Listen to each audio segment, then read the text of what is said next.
किए जाने के बाद महाराष्ट्र में भी 12वीं जमात के इम्तिहानात मनसूख किए जाने का मुतालबा तेज पकड़ रहा है। रियासती वजीर नवाब मलिक ने इस ज़मीन में तमाम सूरत हाल का जायजा लेने के बाद जल्द ही फैसला किया जाएगा।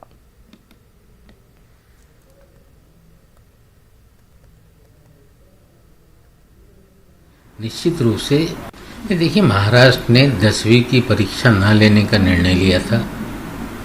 कोर्ट ने उसमें अलग तरीके से फैसला किया है। हम कोर्ट के सामने बातें रख रहे हैं। प्रधानमंत्री जी ने सीबीएसई बोर्ड के 12वीं की परीक्षा रद्द करने का निर्णय लिया है।